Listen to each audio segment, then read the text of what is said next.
अध्याय 2031 वांग टेंग, तुमने मुझे फिर से खड़ा कर दिया। 4. जो भी इसे प्राप्त करेगा यह उसका होगा। आप क्या सोचते हैं? वांग टेंग ने कहा। तुमने एक क्षण पहले ऐसा नहीं कहा था। गुआंग यू ने अपने दिल में एक ठंडी मुस्कुराहट के साथ कहा, ये सोचकर कि इस आदमी के छिपे हुए इरादे थे।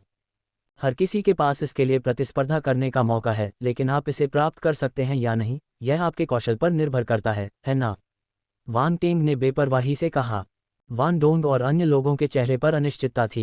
हालांकि वे नहीं चाहते थे कि गुआंग यू और उसका समूह इसमें शामिल हो, लेकिन ऐसा लग रहा था कि वांग टेंग के पास कोई योजना थी, इसलिए उन्होंने ज्यादा कुछ नहीं कहा। गुआंग यू ने अपनी भौहें सिकोड़ लीं, उसे लगा कि वांग टेंग निश्चित रूप से उसके खिलाफ कुछ योजना बना रहा है, लेकिन वह समझ नहीं पाया कि वह क्या था, इसलिए वह काफी असहाय महसूस कर रहा था। आप क्या कहते हैं? क्या आप कोई कदम उठाने जा रहे हैं? मुझे जवाब दें, वांग टेंग ने पूछा। हम कदम उठा सकते हैं, लेकिन यह एक साथ होना चाहिए, गुआंग यू ने कहा। ठीक है, वांग टेंग ने सिर हिलाया। हमारी तरफ से, मैं कदम उठाऊंगा। गुआंग यू ने वान डोंग और अन्य लोगों पर नजर डाली। अब तक उसे एहसास हो गया था कि ये स्वर्ग मंच के मार्शल योद्धा वास्तव में वांग टेंग के नेतृत्व में थे। वे शुरू से ही उसके साथ मिलकर काम कर रहे थे। ये सोचते ही उसे बेचैनी महसूस हुई। स्वर्ग स्तर के मार्शल योद्धाओं के एक समूह द्वारा गठित एक टीम का नेतृत्व एक ब्रह्मांड स्तर के मार्शल योद्धा द्वारा किया गया। कौन इस पर विश्वास करेगा? इसलिए, हालांकि पहले उन्हें इस टीम के बारे में कुछ अजीब महसूस हुआ था, लेकिन उन्होंने इस पर ज्यादा ध्यान नहीं दिया। एड्स बाय पब फ्यूचर, गुआंग यू ने कहा, चूंकि आप अकेले ही यह कदम उठा रहे हैं, इसलिए हम इस स्थिति का फायदा नहीं उठाएंगे। मैं भी व्यक्तिगत रूप से यह कदम उठाऊंगा, ताकि दूसरे मुझ पर आपको धमकाने का आरोप न लगाएं। अच्छा, मैं आपकी स्पष्टवादिता की प्रशंसा करता हूं, वांग टेंग ने सिर हिलाया। गुआंग यू ने वांग टेंग को संदेह भरी नजरों से देखा, क्योंकि उसे विश्वास था कि वांग टेंग वास्तव में उसकी प्रशंसा नहीं कर रहा था। दोनों ने तैयारी की, एक दूसरे को देखा और फिर विशालकाय सींग जाति के योद्धा की ओर बढ़ चले। दोनों टीमों के सदस्यों की नजरें इन दोनों की पीठ पर टिकी रहीं। लगभग 100 मीटर चलने के बाद वे विशालकाय हॉर्न रेस मार्शल योद्धा की लाश की 300 मीटर की रेंज में पहुंच गए। गुआंग यू की अभिव्यक्ति अचानक बदल गई और वह तेजी से अपनी बाईं ओर चला गया। स्वूश, एक अदृश्य सा हमला अचानक गुआंग यू की आंख के दाहिने हिस्से में घुस गया और हवा में गायब हो गया। गुआंग यू की पुतलियां सिकुड़ गईं और उसके माथे पर तुरंत ठंडा पसीना आ गया। अगर वह समय रहते नहीं बचता तो उसकी दाहिनी आंख में छेद हो जाता। वह क्या है? गुआंग यू का दिल कांप उठा, उसे ऐसा लग रहा था जैसे वह मौत के द्वार से होकर गुजरा हो। स्वर्ग स्तर के मार्शल योद्धाओं में काफी ताकत होती है, लेकिन इस तरह के भयानक हमले का सामना करते हुए वह पहले से कहीं ज्यादा मौत के करीब महसूस कर रहा था। वह नहीं देख पाया कि वह चीज क्या थी। ऐसा लग रहा था कि वह एक हल्का सा छायादार हमला था जो शून्य में समा गया था, जिससे उसे नंगी आंखों से देखना लगभग असंभव हो गया था। एड्स बाय पब फ्यूचर, दूर दूर तक रान कियान जैसे लोगों ने नहीं देखा था कि क्या हुआ था। उन्होंने केवल गुआंग यू को अचानक एक भयभीत अभिव्यक्ति के साथ बगल में जाते देखा, जिसने सभी को हैरान कर दिया। क्या कोई खतरा था? वे अपने मन में अटकलें लगा रहे थे, अपने आसपास के माहौल को गंभीरता से देख रहे थे। ऐसा इसलिए था क्योंकि उन्होंने कुछ भी नहीं देखा था, इसलिए वे और भी असहज महसूस कर रहे थे। गुआंग यू, क्या हुआ? वांग टेंग की आवाज़ कुछ दूर से आई। गुआंग यू ने उस दिशा में देखा और आश्चर्यचकित रह गया, क्योंकि वांग टेंग कदम दर कदम मार्शल योद्धा की लाश के पास आ रहा था, किसी भी हमले से अप्रभावित लग रहा था। ये कैसे संभव था? वरिष्ठ गुआंग यू, यदि आप जल्दी नहीं करेंगे तो मैं यह अंगूठी ले लूंगा। वांग टेंग की आवाज़ धीरे धीरे उसके पास पहुंची। गुआंग यू के चेहरे की मांसपेशियां फड़क उठीं। यह आदमी उसे उकसाने की कोशिश कर रहा था। वरिष्ठ गुआंग यू, आइए, क्या आप डरे हुए हैं? वांग टेंग आगे बढ़े और गुआंग यू को देखकर मुस्कुराए। गुआंग यू की आंखें चमक उठीं जब वह वांग टेंग को देख रहा था, मानो ये जानने की कोशिश कर रहा हो कि वह इस छायादार हमले से कैसे बच गया। दुर्भाग्यवश एक क्षण बाद उसे एहसास हुआ कि वह कुछ भी समझ नहीं पा रहा है और केवल एक गहरी सांस लेकर आगे बढ़ सकता है। स्वूश, कुछ ही कदम चलने के बाद वे छुपे हुए हमलावर पुनः प्रकट हो गए और अत्यंत कठिन कोनों से उन पर गोलियां चलाने लगे। एड्स बाय पब फ्यूचर, इस बार गुआंग यू तैयार था और उसने तुरंत पहले हमले को चकमा दे दिया। हालांकि दूसरे और तीसरे हमले ने भी ऐसा ही किया, जिससे उसे निपटने में मुश्किल हुई और उसके पूरे शरीर से ठंडा पसीना निकलने लगा। लेकिन अजीब बात यह थी कि रान कियान, वान डोंग और दूर खड़े दूसरे लोग कुछ भी नहीं देख पा रहे थे। उन्होंने देखा कि गुआंग यू बाएं दाएं घूम रहा था, ऐसा लग रहा था जैसे वह नाच रहा हो। क्या हो रहा है? समूह ने हैरानी से एक दूसरे को देखा तथा तनाव के बीच हवा में एक अजीब सा माहौल छा गया। गुआंग यू को इस बात का बिल्कुल भी अंदाज़ा नहीं था कि बाहर के लोग परछाई को बिल्कुल भी नहीं देख सकते। वह पूरी तरह से उन परछाइयों से निपटने पर ध्यान केंद्रित कर रहा था जो उसकी ओर लगातार बढ़ रहे थे। वह बेहद गंभीर दिख रहा था। उसने हार मानने का फैसला नहीं किया। अगर वांग टेंग, एक ब्रह्मांड मंच मार्शल योद्धा, पीछे नहीं हटता तो वह कैसे पीछे हट सकता था। अलावा, वरिष्ठ गुआंग यू, जल्दी करो, तुम इतने धीमे क्यों हो? वांग टेंग की आवाज़ आती रही, जिससे उसे थोड़ा विद्रोही महसूस हुआ। वह जानता था कि वांग टेंग उसे उकसाने की कोशिश कर रहा है, लेकिन वह अपना अभिमान नहीं दबा सकता था। बेशक, इसका मुख्य कारण ये था कि उन्हें विश्वास था कि वे इसे संभाल सकते हैं, इसलिए उनका हार मानने का कोई इरादा नहीं था। ये देखकर वांग टेंग हंसने लगा और जानबूझकर अपनी गति धीमी कर दी। कभी कभी दाएं और बाएं मुड़ जाता, मानो उसे बहुत परेशानी हो रही हो। उनकी ओर से भी छायादार हमलों का स्वरूप कुछ अलग नहीं था, लेकिन वह उनसे निपट सकता था। ये छायादार हमला छाया शक्ति का संघनन था, जिसने इस छोटे से क्षेत्र के भीतर एक विशेष क्षेत्र का निर्माण किया। अपनी छाया प्रतिभा के कारण वह छायादार हमलों को घटित होने से पहले ही भांप लेता था। जबकि ये दूसरों के लिए एक घातक खतरा था, वांग टेंग के लिए यह एक छोटी सी चुनौती थी। उनका लक्ष्य गुआंग यू को इस क्षेत्र में और अधिक गहराई तक ले जाना था। मुझे आश्चर्य है कि क्या विशेषता बुलबुले हैं।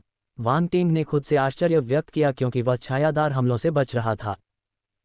मैंने सोचा था कि तुम इतने सक्षम हो, लेकिन अब तुम भी मेरी तरह संघर्ष कर रहे हो। गुआंग यू वांग टेंग के संघर्ष को देखकर ताना मारने से खुद को रोक नहीं सका। वांग टेंग, तुमने मुझे फिर से खड़ा कर दिया। 5। लेकिन मैं अभी भी तुमसे तेज हूं। तुम मुझे पकड़ नहीं सकते, वांग टेंग ने हंसते हुए कहा। गुआंग यू, वह इतना परेशान क्यों था? अचानक वांग टेंग की आंखें चमक उठीं जब उसने एक विशेषता बुलबुला उभरता हुआ देखा। उसने क्षण भर के लिए गुआंग यू को अनदेखा किया और उसे छीनने के लिए अपनी आध्यात्मिक शक्ति का इस्तेमाल किया। छाया डोमेन तारांकन 100। छाया डोमेन वास्तव में एक संबंधित डोमेन विशेषता है। वांग टेंग का दिल खुशी से भर गया क्योंकि उसका संदेह सच साबित हुआ। इस खोज के साथ वह और भी अधिक धैर्यवान हो गया, धीरे धीरे आगे बढ़ने लगा और अधिक विशेषता बुलबुले प्रकट होने की प्रतीक्षा करने लगा। कुछ समय बाद बाईं ओर 2 और विशेषता बुलबुले दिखाई दिए। छाया डोमेन तारांकन 200। छाया डोमेन तारांकन 150। अल्पविराम। अच्छा, उन्हें आते रहो। वांग टेंग खुश था, वह इस अप्रत्याशित लाभ का आनंद ले रहा था। पब फ्यूचर द्वारा विज्ञापन। क्या यह आदमी अभी मुस्कुराया था? गुआंग यू संदेह से भर गया। स्वूश, जब उनका ध्यान भंग हुआ तो अलग अलग कोनों से 3 छुपे हुए हमलों ने उन्हें घायल कर दिया। गुआंग यू के हाव भाव में अचानक बदलाव आया। वह तेजी से आगे बढ़ा, 2 हमलों से बाल बाल बचा, फिर तीसरे हमले से बचने के लिए नीचे झुका। इससे पहले कि वह संभल पाता, सभी दिशाओं से 4 और धुआंधार हमले हुए। अरे, उनकी संख्या अचानक इतनी क्यों बढ़ गई? गुआंग यू हताशा में कोसने से खुद को नहीं रोक सका। छुपे हुए हमलों की संख्या तुरंत कई गुना बढ़ गई, जिससे वह पूरी तरह से अचंभित हो गया। वरिष्ठ, क्या आप निश्चित हैं कि आप इसे संभाल सकते हैं?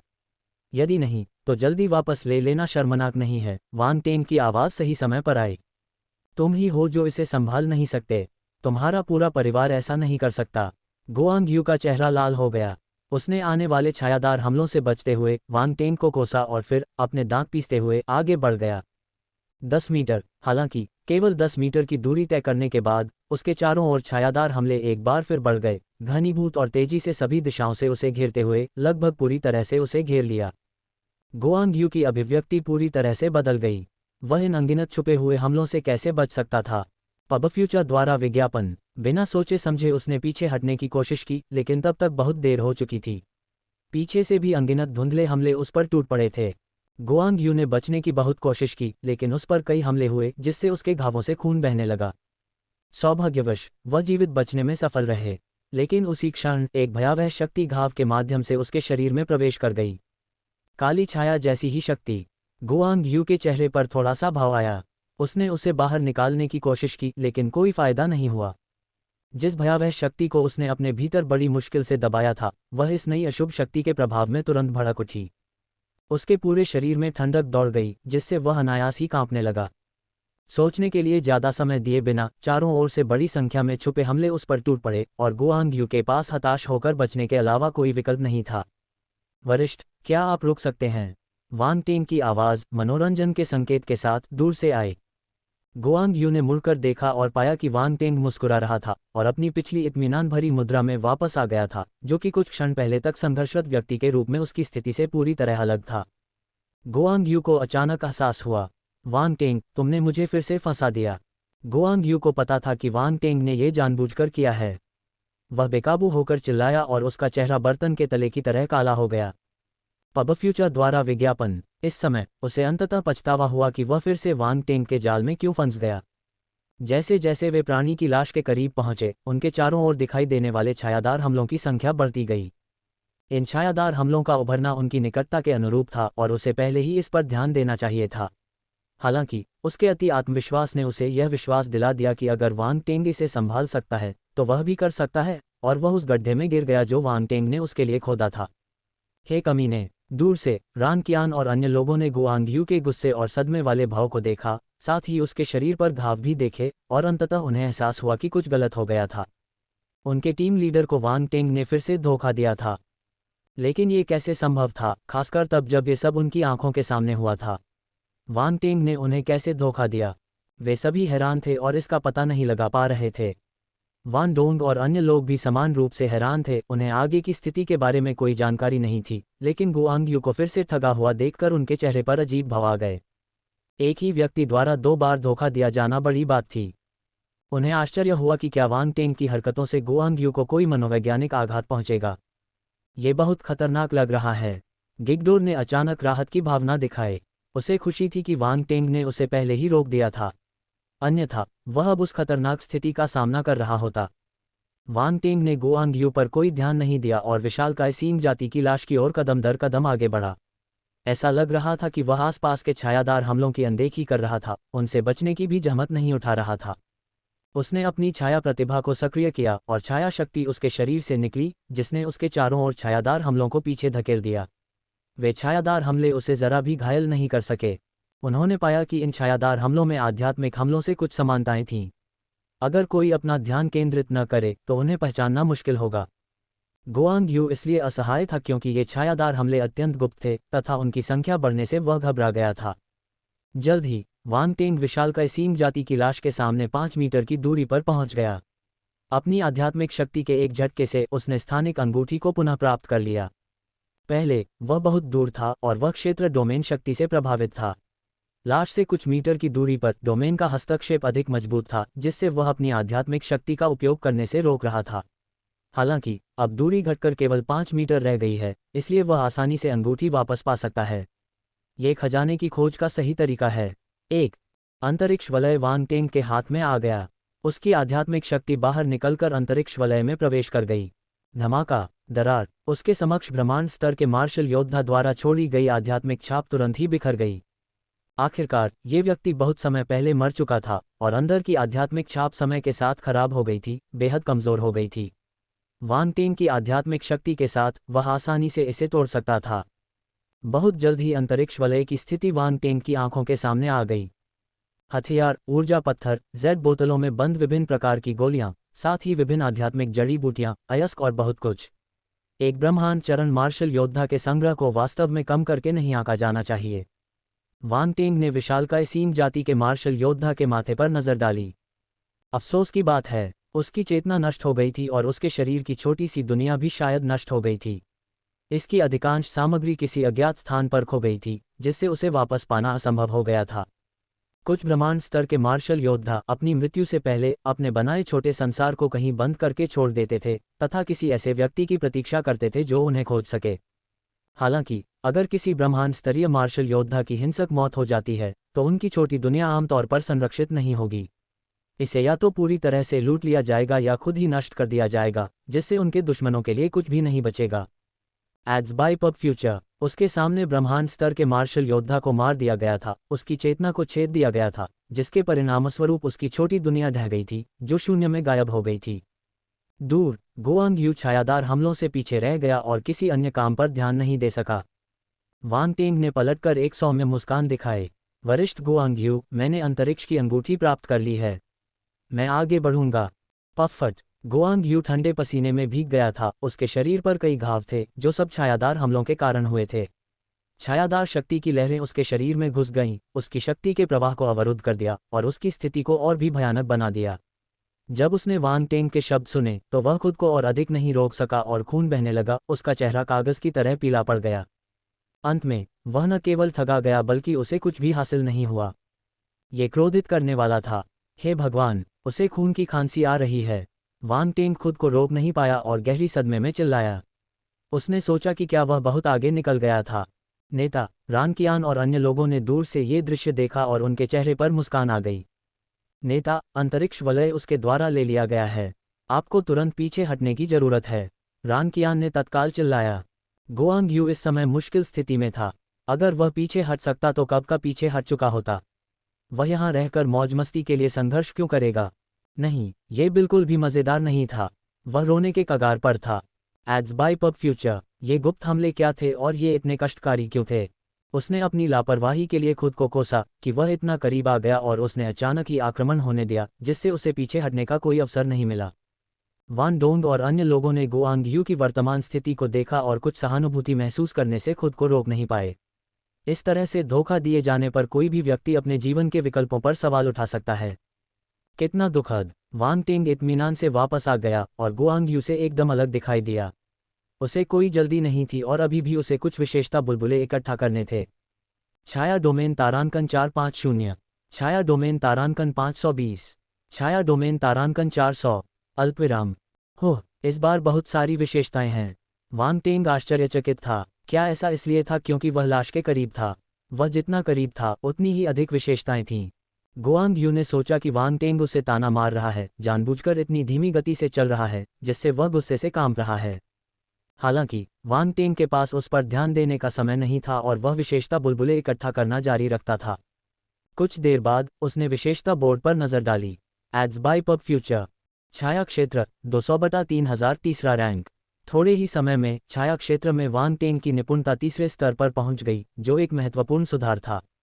उसके मन में छाया क्षेत्र के बारे में विभिन्न अंतर्दृष्टियां उभरती रहीं, जिससे उसे इसकी शक्ति की गहरी समझ मिली। उनकी अंतर्दृष्टि जितनी गहरी होती गई, छाया क्षेत्र की अविश्वसनीय क्षमताओं से वांग टेंग उतना ही अधिक आश्चर्यचकित होता गया। उसने जिन छायादार हमलों का सामना किया, वे डोमेन की शक्ति की केवल बहुसंख्यक बुनियादी अभिव्यक्तियां थीं। डोमेन की शक्ति के अन्य पहलू भी थे जो इस स्थान पर अभी तक प्रकट नहीं हुए थे। ये डोमेन मूल रूप से किसी शक्तिशाली व्यक्ति द्वारा स्थापित किया गया था और उन काली क्षणों से संबद्ध था। इतने सालों के बाद ये लगभग समाप्त हो चुका था। फिर भी यह अभी भी शक्तिशाली था। यहाँ तक कि गुआंग यू जैसे स्वर्ग मंच के मार्शल योद्धा, जो स्टेलर अकादमियों से आए थे, को भी मुश्किल समय का सामना करना पड़ रहा था। यदि 2 या 3 और योद्धा आ जाएं तो भी यह उन्हें रोकने में सक्षम हो सकता है।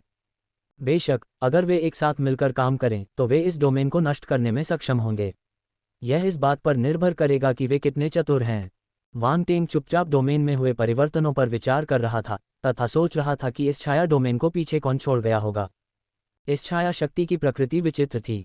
ये कुछ हद तक अंधेरे प्रेतों की क्षमताओं के समान थी, लेकिन इसमें स्पष्ट अंतर भी था। क्या दोनों किसी तरह से जुड़े हुए थे, या फिर यह छाया शक्ति किसी विशेष अंधकार में प्रेत जाति से संबंधित थी? वांग टेंग का मानना था कि उसे अंधेरे भूतों के बारे में अच्छी समझ थी, लेकिन वास्तव में उसका ज्ञान उतना व्यापक नहीं हो सकता जितना उसने सोचा था। अंधेरे भूतों के इर्द गिर्द अभी भी कई रहस्य थे जो ज्यादातर लोगों से छिपे हुए थे। ये अंधकार में प्रेत पहले से ही रहस्यमय प्राणी थे और यहाँ तक कि उनके अध्ययन में विशेषज्ञता रखने वाले विद्वानों को भी उनकी प्रकृति के बारे में पूरी समझ नहीं थी। ठीक है, चलो एक एक करके कदम उठाते हैं। सबसे पहले मैं कुछ लाभ एकत्र करूंगा क्योंकि वे सभी वैसे भी मेरे हैं। वांग टेंग ने आह भरी, अपना सिर हिलाया और इस पर सोचना बंद कर दिया। उसने विशेषता बुलबुले इकट्ठा करना जारी रखा। गुआंग यू पतन के कगार पर था। छायादार हमलों की संख्या एक बात थी, लेकिन उसके शरीर के भीतर आक्रामक छायादार ऊर्जा उससे भी बड़ा खतरा थी।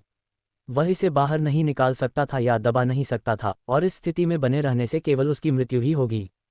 अब वह लगभग खुद को रोक पाने में असमर्थ था। उसका चेहरा पीड़ा से विकृत हो गया था और उसकी आंखों में हताशा का भाव झलक रहा था। नेता रान कियान और अन्य लोगों ने उसकी हालत देखी थी। वे तेजी से आगे बढ़े और मदद के लिए दौड़ पड़े। खजाने की खोज का सही तरीका है। 1-2। हालांकि गुआंग यू को इन छायादार हमलों की दृढ़ता और खतरे का पता था।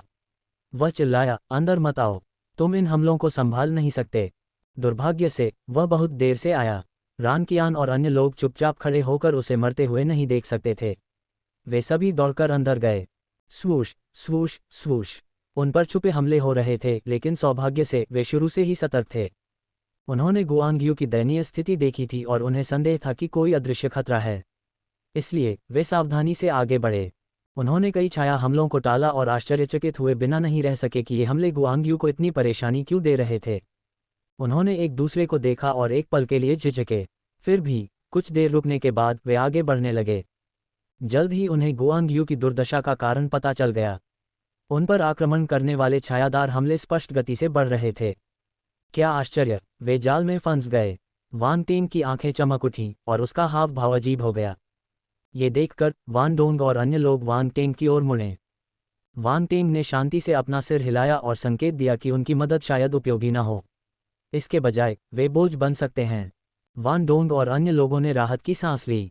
उन्हें उस क्षेत्र में प्रवेश करने की कोई इच्छा नहीं थी, खासकर ये देखने के बाद कि पहले कुछ 100 मीटर के भीतर हमलों से गुआंगयू कितनी बुरी तरह प्रभावित हुआ था। यह एक भयानक दृश्य था और इसे देखने वाला कोई भी व्यक्ति असहज महसूस करेगा। Ads bye pub future. इस समय गुआंगयू को क्रोध और कृतज्ञता का मिश्रण महसूस हुआ। उसने उन्हें अंदर न आने के लिए कहा था, लेकिन उन्होंने किसी भी तरह से हमला किया। वे बाद में कैसे निकल सकते थे? वे बाहर निकलने का प्रबंधन कैसे करेंगे? उसे यह जानने के लिए सोचने की जरूरत नहीं थी कि उनका अंत भी उसके जैसा ही होगा। यहाँ मत आना, उन्होंने चिल्लाते हुए उम्मीद जताई कि उनके साथी खिलाड़ी इस पर दोबारा विचार करेंगे। नेता, चिंता मत करो, हम आपको बचाने के लिए यहाँ हैं, रान कियान ने जोर से जवाब दिया। वांग टेंग लगभग हंस पड़े। ये लोग काफ़ी भोले और आदर्शवादी थे।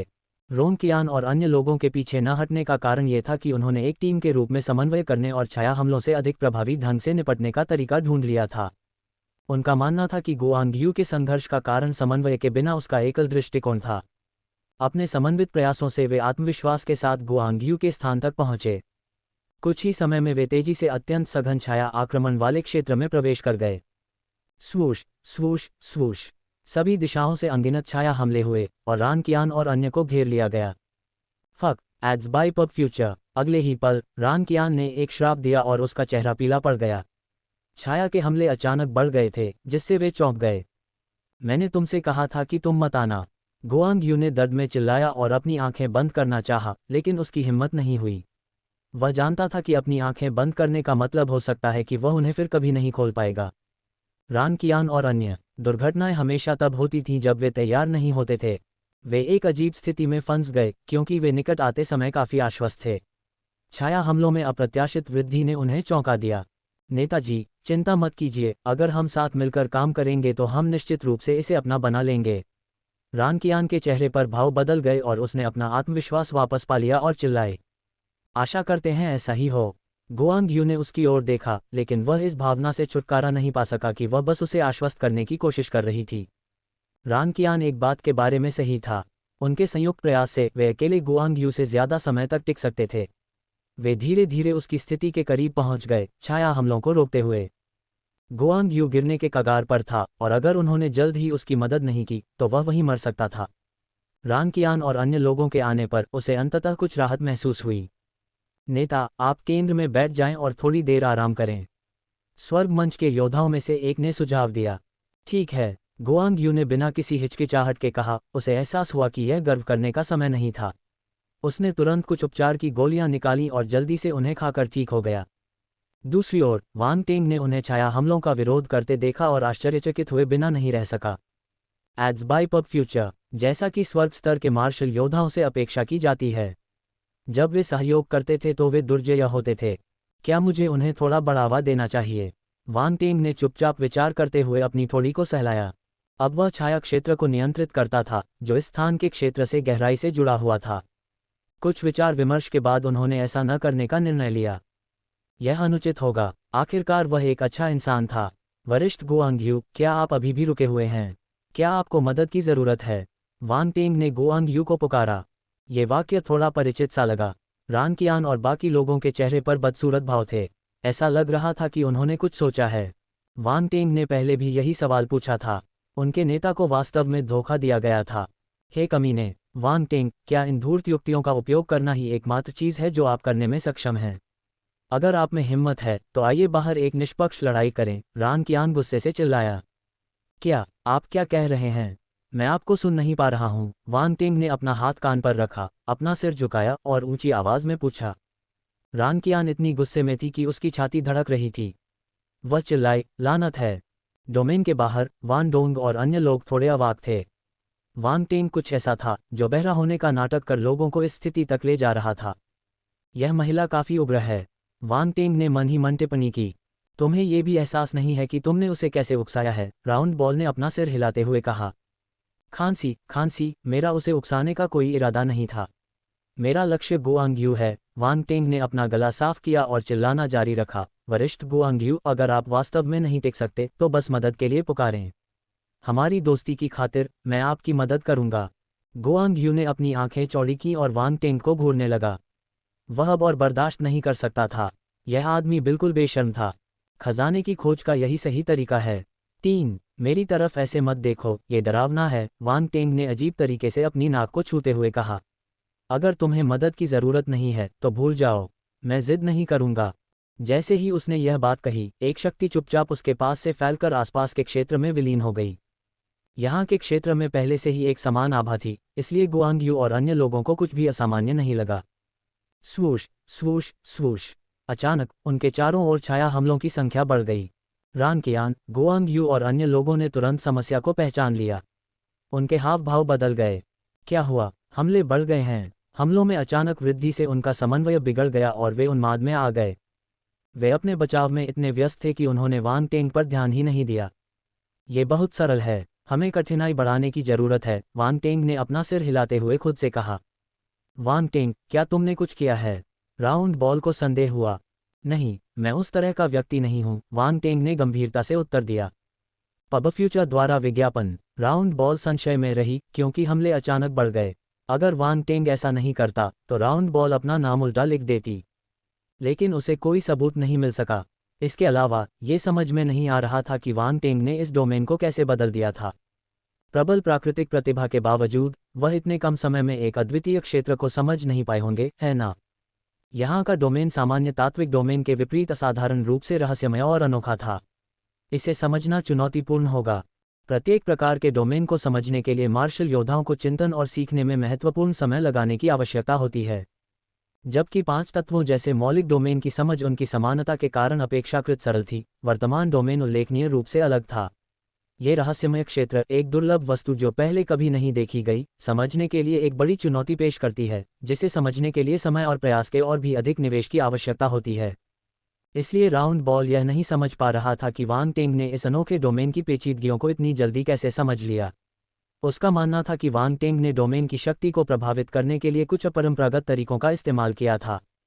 उदाहरण के लिए, छाया शक्ति।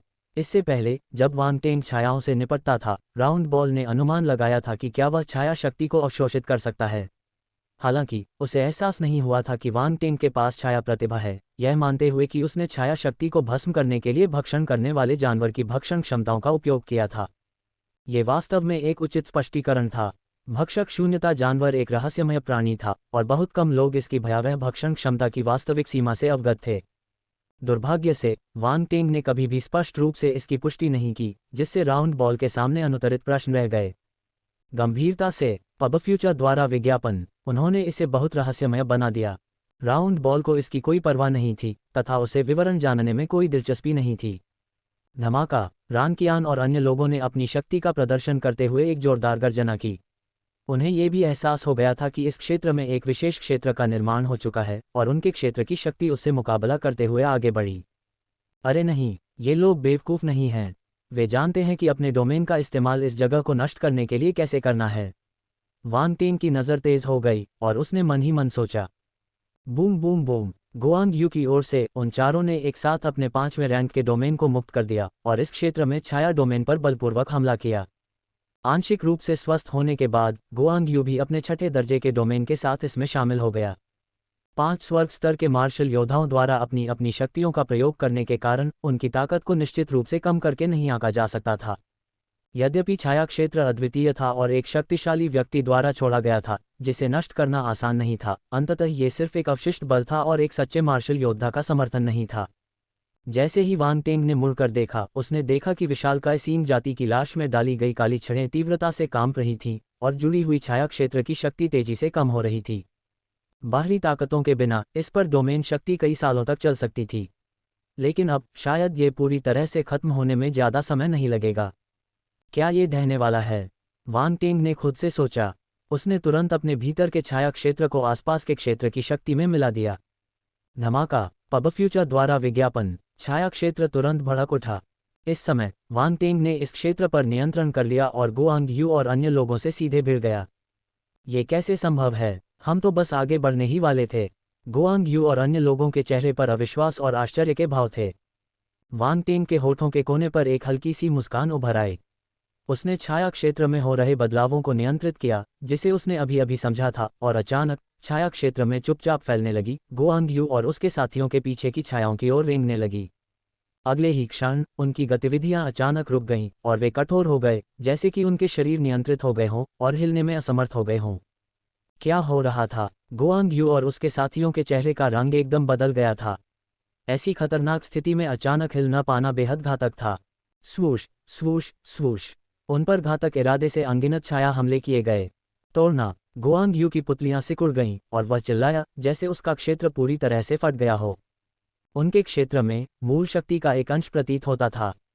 यह उसका तुरुप का पत्ता था, क्योंकि वह वांग टेंग से बेहद सावधान था और अब तक इसका इस्तेमाल करने में अनिच्छुक था, लेकिन इस समय उसके पास कोई अन्य विकल्प नहीं था। धमाका। गुआंग यू के पास पृथ्वी और धातु गुणों का छठा दर्जा था। जब उसे एक ही समय पर मुक्त किया गया तो उसकी शक्ति आश्चर्यजनक थी। वह छाया की बंधन शक्ति से मुक्त होने में कामयाब रहा। वांग टेंग आश्चर्यचकित था और कुछ हद तक निराश भी कि उसका 3 रैंक वाला शैडो डोमेन प्रतिद्वंद्वी को रोक नहीं सका। जैसे ही गुआंग यू की डोमेन शक्ति भड़की, सभी छाया हमले दूर हो गए, जिससे जमीन में दरारें पड़ गईं। स्थानीय डोमेन अंततः और अधिक समय तक टिक नहीं सका और बिखर गया। वांग टेंग ने अपना सिर हिलाकर अपनी मूल योजना को छोड़ दिया। ऐसा लग रहा था कि इस बार वह पुरस्कार का केवल आधा हिस्सा ही ले सकेगा। ये खजाने की खोज का सही तरीका है। 4। लेकिन ये काफी करीब था। गुआंग यू का हालिया गुस्सा बिना किसी कीमत के नहीं आया, और जल्द ही इसे फिर से इस्तेमाल करना उसके लिए चुनौतीपूर्ण होगा। जहां तक अन्य टीमों का सवाल है, वे भी चोटों और अपनी डोमेन शक्ति में महत्वपूर्ण कमी के कारण कठिन स्थिति में थीं। इस टीम को छाया हमलों का सामना करने के बाद एक और झटका लगा था। सांस। रानकियान और अन्य लोगों ने महसूस किया कि उनके शरीर को आज़ादी मिल गई है और उन्होंने राहत की सांस ली। उन्होंने एक दूसरे को देखा, हाल ही में हुई घटना से अभी भी हिले हुए थे। गुआंग यू के चेहरे पर एक गंभीर भाव था। वह गुस्से से उबल रहा था, लेकिन उसे पता था कि ये दूसरों की गलती नहीं थी। अपनी टीम की मदद के बिना उसे भी यही हश्र झेलना पड़ सकता था। उस बाध्यकारी शक्ति का सामना करते हुए वह किसी भी बेहतर विकल्प के बारे में नहीं सोच सका। लेकिन ये सब वांग टेंग की बदौलत संभव हुआ। उसकी नाराजगी भरी आंखें वांग टेंग को घूर रही थीं। वांग टेंग। उसके दांतों के बीच से गहरी निराशा और गुस्से की आवाज निकली। पबफ्यूचर द्वारा विज्ञापन। थप्पड़। दूसरी ओर वांग टेंग ने आश्चर्य से अपने हाथ ताली बजाते हुए कहा, बहुत बढ़िया सीनियर गुआंग यू, वाकई बहुत बढ़िया। इतने खतरनाक क्षेत्र से निकलकर आप हम सबके लिए एक आदर्श हैं। इस बयान से रेन कियान और अन्य लोग और अधिक क्रोधित हो गए, जिससे वे दौड़कर वांग टेंग का सामना करना चाहते थे। हालांकि गुआंग यू ने ज्यादा कुछ नहीं कहा। वह इतना गुस्से में था कि वह सुसंगत शब्द नहीं बना सका। उसने रेन कियान और बाकी लोगों को नीचे खड़े होने का इशारा किया और दूर चला गया। जहां तक स्पेस रिंग की बात है, तो उसने उसे छोड़ दिया था। वह जानता था कि वांग टेंग कभी भी इसे उनके साथ साझा करने का इरादा नहीं रखता था। यह आदमी स्पष्ट रूप से उन्हें धोखा देने के लिए तैयार था। वांग टेंग की आंखें चमक उठी जब उसने अपने चारों ओर विशेषता बुलबुले एकत्र करना शुरू किया। उनमें से ज्यादातर छाया डोमेन विशेषता बुलबुले थे। 5 तत्वों के विशेषता बुलबुले भी थे। उनकी 5 बुनियादी शक्तियां थोड़ी सी बढ़ीं, लेकिन बहुत ज्यादा नहीं, इतनी भी नहीं कि वे आगे निकल सकें। हालांकि उसके 5 तत्व क्षेत्र में कोई सुधार नहीं हुआ। गुआंग यू और अन्य लोगों के क्षेत्र वांग टेंग को और अधिक ज्ञान नहीं दे सके। यहां तक कि गुआंग यू की उत्पत्ति का अंतिम विस्फोट भी वांग टेंग के लिए किसी काम का नहीं था। उसकी मूल शक्ति तुलना में बहुत कमजोर थी। वांग टेंग पहले ही दूसरे स्तर पर पहुंच चुका था, जिससे तुलना करना असंभव था। यही कारण था कि वांग टेंग उन्हें जाने देने के बारे में इतना निश्चिंत था। अन्यथा उसे भीड़ों के बाल और काटने पड़ते। वांग टेंग ने अपने विशेषता पैनल पर नजर डाली और पाया कि छाया क्षेत्र में सबसे अधिक महत्वपूर्ण वृद्धि हुई है। छाया क्षेत्र 1300 तीसरा रैंक।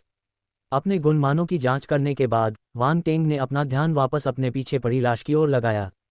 उसने अचानक देखा कि डोमेन के पिछले टकराव के बाद भी काले रोब्स बरकरार थे। पबफ्यूचर द्वारा विज्ञापन। ये वस्तु मूल्यवान सामग्री हो सकती है। अपनी आंखों में चमक के साथ वांग टेंग ने अपनी आध्यात्मिक शक्ति को बढ़ाया, जिससे काली नलियां कंपन करने लगीं। कंपन और अधिक तीव्र हो गए और जल्द ही वे धीरे धीरे विशालकाय हॉर्नरेस के शरीर से बाहर खींच लिए गए, जैसे कि कोई अदृश्य हाथ उन्हें खींच रहा हो।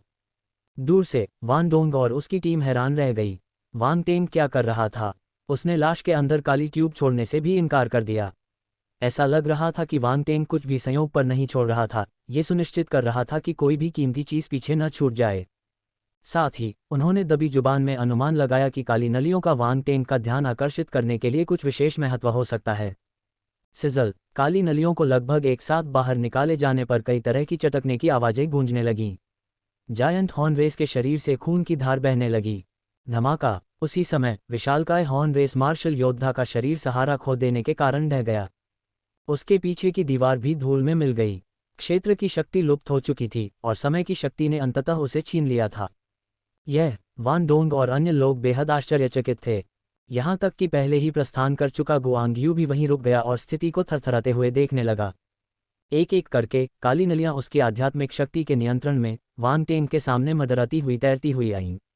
उसने उन्हें ध्यान से देखा, लेकिन उन्हें छूने से परहेज किया। ये नलियां प्राचीन रक्त से सनी हुई थीं और काफी घिनौनी लग रही थीं। पबफ्यूचर द्वारा विज्ञापन, ये छाया शक्ति को प्रवाहित कर सकता है, जो कि काफी दिलचस्प है, वांग टेंग ने खुद से कहा। उसने अपने शरीर से छाया शक्ति की एक किरण को बहने दिया जो काली नलियों के मार्ग का अनुसरण करती है, और उसे कोई बाधा नहीं आई, जिससे उसके संदेह की पुष्टि हुई। राउंड बॉल, क्या तुम जानते हो कि यह किस पदार्थ से बनी है? उसने पूछा। मुझे कुछ पता नहीं है। यह एक बहुत ही अजीब सामग्री है, राउंड बॉल ने एक पल के लिए सोचा और जवाब दिया। वापस आने पर हम इसका अध्ययन करेंगे। वांग टेंग ने काली नलियों को अपने स्पेस रिंग में फेंक दिया। उन्हें अच्छी तरह से साफ करने की जरूरत थी।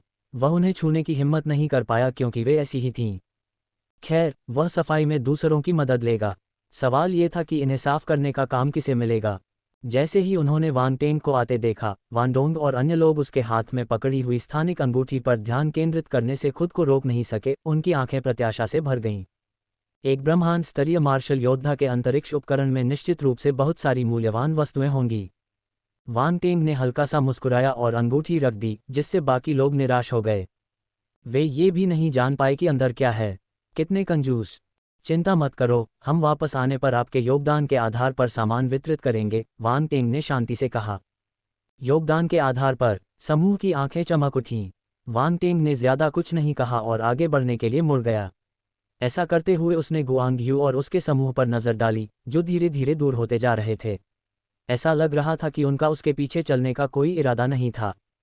क्या यही है? वे ऐसे ही हार मान रहे हैं। वांग टेंग ने अपनी भौहें सिकोड़ लीं, कुछ हद तक निराश महसूस करते हुए।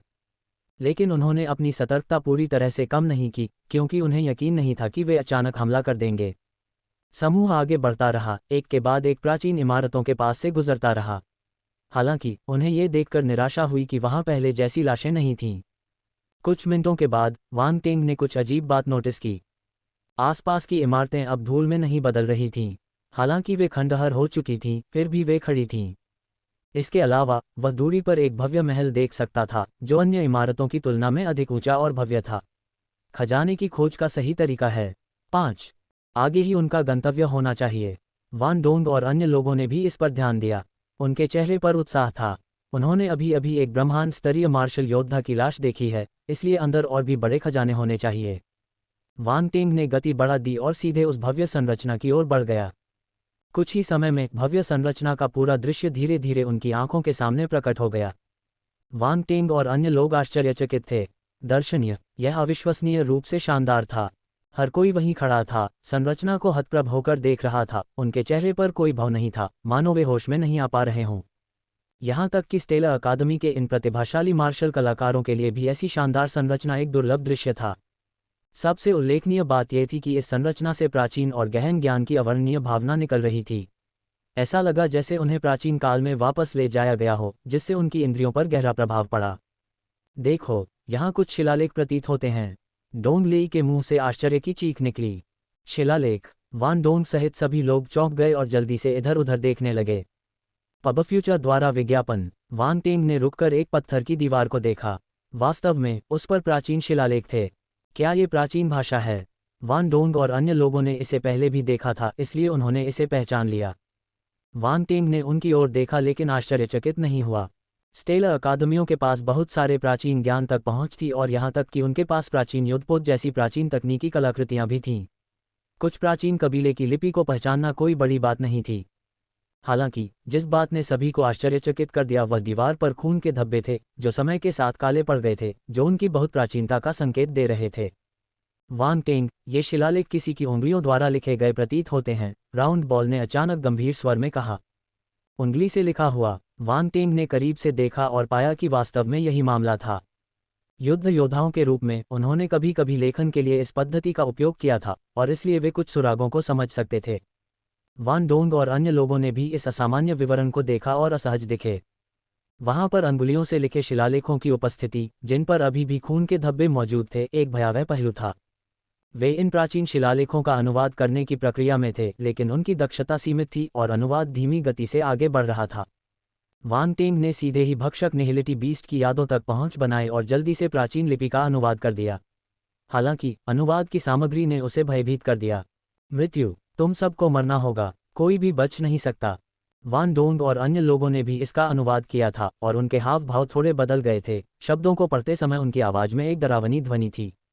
पब फ्यूचर द्वारा विज्ञापन। इस शिलालेख में लिखे शब्दों में अंतहीन आक्रोश और उदासी की भावना थी, जिसने हर किसी के दिल को हिला दिया। यहाँ क्या हुआ होगा? ये शब्द क्यों छोड़ दिए गए? उनके मन में अनेक शंकाएं उत्पन्न होने लगीं, जिससे उनकी बेचैनी बढ़ती गई। हम्फ! अचानक वांग टेंग के मुंह से एक ठंडी खर्राट निकली। मुझे आश्चर्य है कि कौन हमें डराने की कोशिश कर रहा है। चलो अंदर चलते हैं और देखते हैं। क्या अंदर कोई अज्ञात खतरा हो सकता है? वान डोंग ने हिचकिचाते हुए कहा। यदि आप डर रहे हैं तो आपको अंदर जाने की जरूरत नहीं है, वांग टेंग ने उदासीनता से उत्तर दिया। डर? मैं कैसे डर सकता हूँ? वान डोंग ने तुरंत अपनी गर्दन सीधी कर ली। वह नहीं चाहता था कि वांग टेंग उसे नीची नज़र से देखे। पराजित होना एक बात थी, लेकिन यदि उसे नीची दृष्टि से भी देखा जाता तो वह अपने गर्व का एक कतरा भी नहीं बचा पाता। स्टेलर अकादमी से निकले एक प्रतिभाशाली व्यक्ति के रूप में वह अपनी प्रतिष्ठा खोने का जोखिम नहीं उठा सकते थे। खैर, चूंकि हम यहाँ हैं, हमें अंदर जाकर देखना चाहिए, गिगडोर और अन्य लोगों ने मुस्कुराते हुए कहा। वांग टेंग, मुझे ऐसा लग रहा है जैसे मेरे अंदर कुछ है जो मुझे बुला रहा है, रानी ने अचानक आवाज के माध्यम से वांग टेंग से कहा, कुछ अनिश्चित स्वर में। तुम्हें बुला रहे हो? वांग टेंग थोड़ा हैरान हुआ, लेकिन उसने ज्यादा कुछ कहे बिना धीरे से सिर हिलाया और सीधे भव्य भवन में चला गया।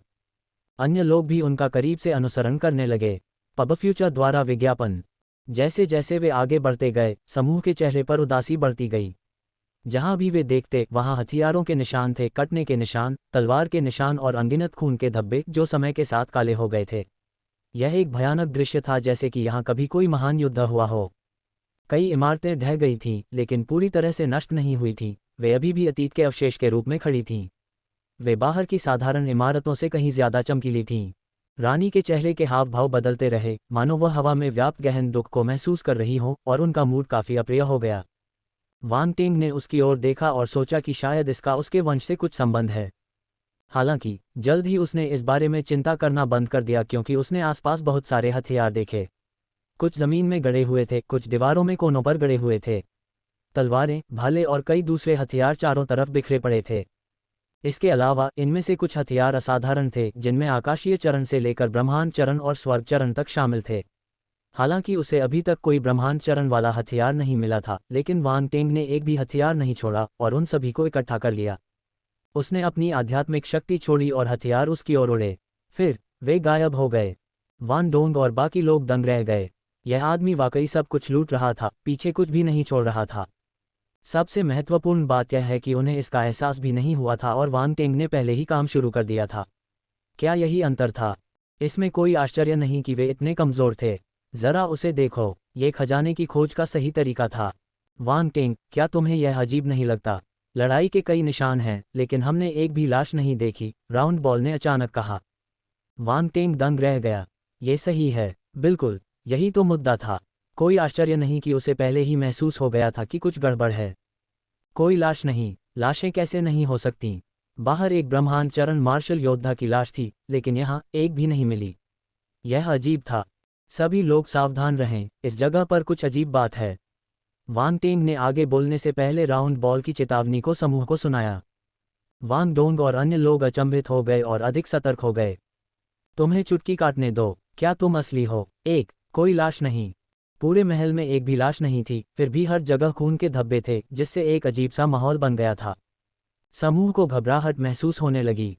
यहाँ क्या हुआ होगा? लाशें कहाँ चली गईं? क्या उन्हें दुश्मन ने लूट लिया था? लेकिन ये भी समझ में नहीं आया। अगर लाशें लूट ली गई थीं, तो हथियार क्यों छोड़े गए, जिससे वांग टेंग को फायदा हुआ? वान डोंग और अन्य लोग वांग टेंग की ओर देखने से खुद को रोक नहीं सके। तुम सब मुझे क्यों घूर रहे हो? खजाने की तलाश करो, वांग टेंग ने बड़बड़ाते हुए कहा। ये सभी लोग स्टेलर अकादमियों से आए स्वर्गीय मार्शल योद्धा थे, लेकिन वे काफी मूर्ख दिखाई दे रहे थे। मौन। समूह अवाक रह गया। इस आदमी ने अभी कुछ देर पहले ही उन्हें सावधान रहने की याद दिलाई थी, और अब वह उन्हें खजाने खोजने के लिए उकसा रहा था। ऐसा लग रहा था कि उसकी मानसिकता पैसे को लेकर बहुत ज्यादा थी। हालांकि उनकी बात सही थी। वे यहाँ मुख्य रूप से खजाने की तलाश में आए थे, और खतरे के बावजूद वे अपना मुख्य उद्देश्य नहीं भूल पाए। इस बारे में सोचते हुए समूह ने अपना ध्यान पुनः केंद्रित करना शुरू कर दिया। उन्हें अचानक महसूस हुआ कि ब्रह्मांड स्तर के मार्शल योद्धा वांग टेंग की तुलना में वे इस कार्य के लिए उपयुक्त नहीं थे। Ads bye pub future. अरे, यह क्या हो रहा था? वांग टेंग द्वारा पकड़े जाने के बाद से उन्हें एक के बाद एक असफलताओं का सामना करना पड़ा था, और उनका आत्मविश्वास टूटने के कगार पर था। समूह तुरंत अधिक गंभीर हो गया और हर दिशा में खजाने की खोज शुरू कर दी। जब उन्होंने वांग टेंग को उत्साहपूर्वक हथियार इकट्ठा करते देखा, तो वे ईर्ष्या महसूस करने से खुद को रोक नहीं सके। हालांकि वे समझ गए थे कि वे केवल वांग टेंग को खजाने की खोज में मदद कर रहे थे, और उनका अंतिम हिस्सा उनके योगदान पर निर्भर करेगा। खैर, उन्हें अपना सर्वश्रेष्ठ प्रयास करना चाहिए। वान डोंग ने अपनी वर्तमान स्थिति को लेकर थोड़ा दुखी महसूस करते हुए आह भरी। वह बहुत ही निम्न स्तर पर गिर गया था, और यह बहुत ही दयनीय था। अगर स्टेलर अकादमी के उसके किसी साथी छात्र ने उसे इस तरह देखा होता, तो शायद वह फिर कभी अपना चेहरा नहीं दिखा पाता। खोज करते समय समूह एक दूसरे की दृश्य सीमा के भीतर रहा। महल परिसर विशाल था, जिसमें विभिन्न महल, उद्यान और संरचनाएं थीं जो नागा राजपरिवार का आवासीय क्षेत्र प्रतीत होती थीं। अभिलेखों के अनुसार नागा जाति में शाही परिवार और आम लोगों के बीच अंतर था। शाही वंश उच्च कुलीनता का था और उनके पास पूर्ण अधिकार था। इन प्राचीन इमारतों के समग्र पैमाने को देखते हुए यह क्षेत्र परिसर का केंद्रीय क्षेत्र प्रतीत होता था, जहां शाही परिवार रहता था। इससे ये स्पष्ट हुआ कि अन्य इमारतों के विपरीत ये संरचनाएं समय के साथ नष्ट क्यों नहीं हुईं। इन महलों में प्रयुक्त सामग्रियां अद्वितीय थीं और समय के साथ टिकी रहीं। दूर से वान डोंग ने कुछ ऐसा देखा जिसे देखकर उसके मुंह से हल्की सी चीख निकली। Ads bye pub future. उसने अपनी आंख के कोने से वांग टेंग की ओर देखा। ये देखकर कि वांग टेंग उसकी तरफ ध्यान नहीं दे रहा था, वह लापरवाही से चला गया। यह एक बड़े महल के द्वार के सामने था, जिसमें दो मूर्तियां थीं, जिनमें से प्रत्येक का ऊपरी आधा भाग मानव का तथा निचला आधा भाग सांप का था। सांप दौड़। वान डोंग रानी की ओर देखे बिना न रह सका, लेकिन फिर उसने अपनी भौहें सिकोड़ लीं। कुछ ठीक नहीं है, ये थोड़ा अलग था। हालांकि वे दोनों सांप पुरुष थे, लेकिन सांप पुरुषों की इन मूर्तियों के शरीर का आकार बड़ा था और उनके ऊपरी शरीर पर कुछ शल्क थे, जिससे वे ज्यादा क्रूर दिखते थे। क्या ये हो सकता है कि बिच्छू राजा तारे पर मौजूद सांप पुरुष पतित हो गए हों? वान डोंग ने मन ही मन सोचा। ये संभावना से बाहर नहीं था। कुछ नस्लें समय के साथ विकासवादी परिवर्तनों से गुजरती हैं और उनकी रक्त रेखाएं पीछे की ओर जा सकती हैं, जिससे उनके प्राचीन पूर्वजों से अलग शारीरिक विशेषताएं हो सकती हैं। उनके अनुमान के अनुसार बिच्छू राजा तारे पर स्थित सर्प जाति संभवतः पतन के बाद बची हुई वस्तुएं हैं, जबकि ये प्राचीन संरचनाएं प्राचीन नाग सभ्यता के अवशेष प्रतीत होती हैं। बेशक ये विचार केवल वान डोंग के दिमाग में कौंधे। जिस चीज ने वास्तव में उनका ध्यान खींचा वह नागा कबीले की मूर्तियों का स्वरूप नहीं था, बल्कि वह सामग्री थी जिससे वे बनी थीं। सांप आत्मा बर्फ पत्थर। ये सांप आत्मा बर्फ पत्थर है। वान डोंग को पहले भी इस पदार्थ का सामना करना पड़ा था। यह एक अनोखा पत्थर था जिसका इस्तेमाल ब्रह्मांड स्तर के हथियार बनाने के लिए किया जाता था। इसमें बर्फ के गुण थे और यह काफी दुर्लभ था। हालांकि वह बर्फ तत्व वाला मार्शल योद्धा नहीं था, लेकिन वह जानता था कि ऐसी दुर्लभ सामग्री की कीमत बहुत ज्यादा हो सकती है। उसकी आंखों में लालच की झलक दिखाई दी और वह उसे अपने लिए पाना चाहता था। वांग टेंग ने एक ब्रह्मांड चरण मार्शल योद्धा की अंतरिक्ष अंगूठी हासिल की थी, और इस बात की कोई गारंटी नहीं थी कि वह बाद में उनके साथ कई मूल्यवान वस्तुओं को साझा करेगा। अब कुछ को गुप्त रखना बेहतर हो सकता है। Ads bye pub future. हालांकि मूर्तियां काफी बड़ी थीं और उन्हें इकट्ठा करने से निस्संदेह दूसरों का ध्यान आकर्षित होगा। सांस। वान डोंग ने अपने दिल में आह भरी। उसे लगा कि वह मुश्किल स्थिति में है। वह खजाने के पहाड़ में घुस गया, लेकिन कोई खजाना नहीं ले जा सका। थप्पड़। तभी अचानक एक हाथ उसकी पीठ पर आकर रुका। वान डोंग डर के मारे उछल पड़ा। वरिष्ठ, आपने कुछ अच्छा पाया है। वांग टेंग की आवाज़ उत्साह से भरी हुई आई। स्नैक स्पिरिट आइस स्टोन बर्फ तत्व हथियार बनाने के लिए एक बढ़िया सामग्री है। मुझे विश्वास नहीं हो रहा है कि इसे एक मूर्ति में उकेरा गया है। क्या बर्बादी है। वान डोंग, ठीक है, अब कोई दुविधा नहीं। वरिष्ठ, आपकी नज़र बहुत तेज़ है। आपने इतनी अच्छी चीज़ को पहचान लिया। ये हमारे सामने ही था और अगर आपने ध्यान से नहीं देखा होता तो शायद इसे अनदेखा कर दिया जाता, वांग टेंग ने प्रशंसा की। अपने हाथ की एक व्यापक गति से उन्होंने दोनों मूर्तियां एकत्रित कीं। मैं इन्हें अभी रखूंगा और बाद में आपके साथ साझा करूंगा, वांग टेंग ने आत्मविश्वास से कहा।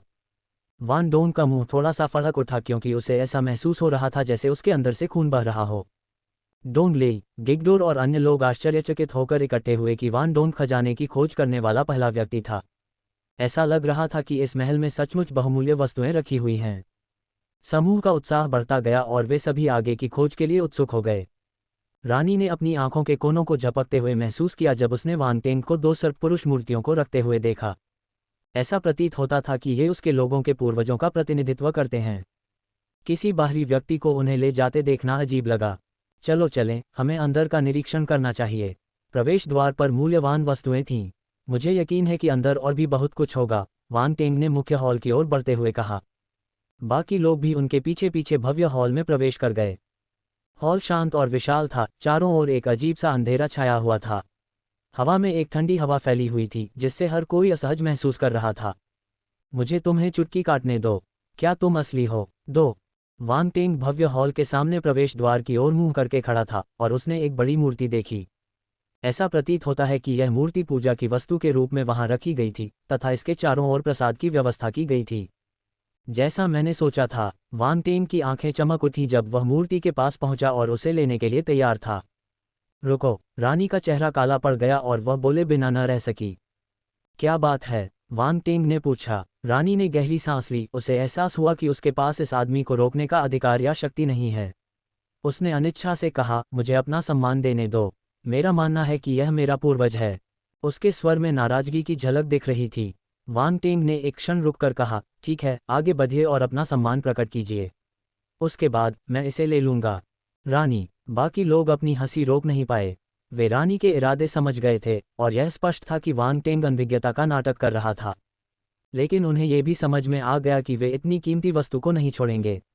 उनके सामने रखी मूर्ति भी स्नैक स्पिरिट आइस स्टोन से बनी थी, जो एक कीमती सामग्री है। रानी जानती थी कि उसने अपना सर्वश्रेष्ठ प्रयास किया है और उसके पूर्वज उसके खिलाफ कुछ नहीं करेंगे। उसने मूर्ति के सामने एक प्राचीन सांप दौड़ अनुष्ठान करना शुरू कर दिया। उसने पास की मेज पर कुछ धूपबत्ती देखी और उसे जलाने के लिए हाथ बढ़ाया। रुको, इस बार, वांग टेंग बोला। रानी स्तब्ध होकर उसे असमंजस से देखने लगी। वांग टेंग आगे बढ़ा, मेज से एक बिना जली धूपबत्ती उठाई और उसे अपनी नाक के पास लाया। उसकी आंखें दो चमकीले प्रकाश बल्बों की तरह चमक उठीं। धूप, क्या इसमें कुछ खास बात है? रानी ने झिझकते हुए पूछा। वान डोंग और अन्य लोग भी वांग टेंग को जिज्ञासा से देखने लगे। ये तो बस धूपबत्ती थी, ये खजाना कैसे हो सकता है? लेकिन वांग टेंग को देखकर ऐसा लग रहा था कि वह मूर्तियों को देखने से भी अधिक उत्साहित है। क्या इस धूपबत्ती में कुछ विशेष बात थी? यह आत्मा को जमा देने वाली धूप है, वांग टेंग ने मन ही मन हंसते हुए कहा। उसे सुखद आश्चर्य हुआ। एक कीमियागर होने के नाते वह ऐसी चीजों के प्रति अत्यधिक संवेदनशील थे। भव्य हॉल में प्रवेश करने पर उन्होंने एक अनोखी सुगंध का अनुभव किया, लेकिन जब तक उन्होंने इस धूपबत्ती को नहीं देखा तब तक उन्हें यह पता नहीं चला कि यह आत्मा को एकत्रित करने वाली धूपबत्ती है। आत्मा को एकत्रित करने वाली धूप का प्रभाव व्यक्ति की आत्मा को बढ़ाने वाला होता है। एक दिव्य आत्मा गुरु के लिए यह एक मूल्यवान खोज थी, क्योंकि यह उनकी आध्यात्मिक अधिकार साधना को बढ़ाने में सहायता कर सकती थी। बेशक, मार्शल योद्धाओं के लिए भी इसके अपने लाभ थे। हालांकि उनकी आध्यात्मिक शक्ति में वृद्धि दिव्य आत्मा गुरुओं की तरह स्पष्ट नहीं थी, लेकिन आध्यात्मिक शक्ति किसी के लिए भी आवश्यक थी। ऐसा प्रतीत होता था कि नागा जाति वास्तव में धनी और उदार थी तथा आत्मा को एकत्रित करने वाली धूप को प्रसाद के रूप में प्रयोग करती थी। एड्स बाय पब फ्यूचर, आप अविश्वसनीय रूप से भाग्यशाली हैं। ऐसा लगता है कि यह यात्रा महत्वपूर्ण पुरस्कार प्रदान करने जा रही है, राउंड बॉल ने टिप्पणी की, कुछ हद तक आश्चर्यचकित महसूस करते हुए कि यह अगोचर धूपबत्ती भी एक मूल्यवान खोज हो सकती है। वांग टेंग ने मन ही मन मुस्कुराया और जल्दी से आत्मा को एकत्रित करने वाली धूपबत्ती को जमा कर लिया। वह जानता था कि ऐसी कीमती चीज़ों को बर्बाद नहीं करना चाहिए। इस बीच वान डोंग और अन्य लोगों सहित समूह धूपबत्ती के महत्व को न समझ पाने के कारण उलझन में रहा। वे आश्चर्य से देख रहे थे कि वान टोंग धूपबत्ती से आंशिक रूप से जली हुई लकड़ियां भी एकत्र कर रहा था। उनकी रुचि पल पल और अधिक तीव्र होती जा रही थी। अच्छी चीज़, यह अच्छी चीज़ होगी, अन्यथा वान टेंग ऐसा नहीं होता। अतिशयोक्तिपूर्ण, धूपबत्ती में बची हुई धूप को भी इकट्ठा करना। दुर्भाग्यवश उन्होंने इसका स्पष्टीकरण नहीं दिया और वे अनुमान नहीं लगा सके कि वह क्या था। फिर वान टेंग ने मेज़ पर रखी दूसरी चीज़ों पर नज़र डाली। अगर अगरबत्ती कीमती थी तो ये दूसरी चीज़ें भी घटिया नहीं होंगी। ये धूपबत्ती बहुत अच्छी है, मैं इसे ले लूँगा। भेंट की थाली किसी प्राचीन वस्तु की तरह दिखती है, मैं उसे भी ले लूँगा। दोनों तरफ लगे तेल के दिए कीमती लगते हैं, इसलिए मैं उन्हें भी ले लूँगा। ओह, और यह मेज़ अच्छी दिखती है, मैं इसे ले लूँगा। अल्पविराम। वान टेंग ने अपना हाथ हिलाया और एक के बाद एक वस्तुएं इकट्ठी की, यहाँ तक कि मेज को भी नहीं छोड़ा। बाकी लोग अचंभित थे। उन्होंने वान टेंग की निर्भीकता और मोटी चमड़ी को कम करके आंका था। एक सामान्य व्यक्ति ऐसा कैसे कर सकता है? Ads bye pub future. अंत में वान टेंग ने विशाल नागा प्रतिमा को देखा, फिर रानी की ओर देखा और पूछा, क्या मैं इसे भी ले सकता हूँ? आगे बढ़ो। रानी का मुंह फड़क उठा और वह मुड़ी और अनिच्छा से जवाब दिया, ठीक है, तो मैं विनम्र नहीं रहूंगा, वान टेंग ने कहा और मूर्ति ले ली। अचानक पूरा हॉल अजीब सा लगने लगा। अगर कोई और यहाँ आता तो उसे यह अजीब लगता, जैसे कुछ छूट गया हो। चलो अन्य स्थानों की जांच करें। वान टेंग उत्सुकता से बाहर निकलने की ओर बढ़ गया। बाकी लोगों के पास उनका अनुसरण करने के अलावा कोई विकल्प नहीं था। उनका उत्साह ठंडा पड़ चुका था। यह आदमी बहुत ही कंजूस था, उसने सब कुछ ले लिया और उनके पास कुछ भी नहीं छोड़ा। हालांकि जब वे दरवाजे पर पहुंचे तो वान टेंग अचानक रुक गया। धप। हॉल में कदमों की बहुत धीमी आवाज़ गूंजी। कदमों की आवाज़ उनकी आवाज़ से भिन्न थी और वह जल्दी ही गायब हो गई, जैसे कि वह कभी आई ही न हो। वान टेंग अचानक मुड़ा, उसकी आंखें सुनहरी रोशनी से चमक उठीं, जैसे ही उसने अंधेरे को स्कैन करते हुए अपनी असली आंख को सक्रिय किया। अन्य लोगों ने भी इसे सुना, उनके चेहरे बदल गए, उनके दिल बेचैनी से भर गए जब उन्होंने अपने आसपास का माहौल देखा। पदचिह्न, वहाँ पदचिह्न कैसे हो सकते हैं? ऐसे माहौल में अचानक कदमों की आहट वाकई डरावनी थी। अगर समूह की मौजूदगी न होती तो शायद उन्हें वाकई डर लगता। वान टेंग ने भौहें सिकोड़ीं। उसने कुछ भी नहीं देखा था और पदचिह्न गायब हो गए थे। उसकी असली आंख ने कुछ भी नहीं पकड़ा था। आप सब ने सुना है न? उसने दूसरों से पूछा। उसे विश्वास नहीं हो रहा था कि यह एक भ्रम था। हमने सुना, बाकी लोगों ने सिर हिलाया। दिलचस्प है, ये और अधिक दिलचस्प होता जा रहा है। वान टेंग ने चारों ओर देखा और अंधेरे में गहराई से देखा और फिर मुड़कर चला गया। मात्र $1। वास्तव में क्यों? किसी भी शव की अनुपस्थिति निश्चित रूप से संदिग्ध थी। मात्र $1 में विज्ञापन हटाकर अपने पढ़ने के अनुभव को बेहतर बनाएं।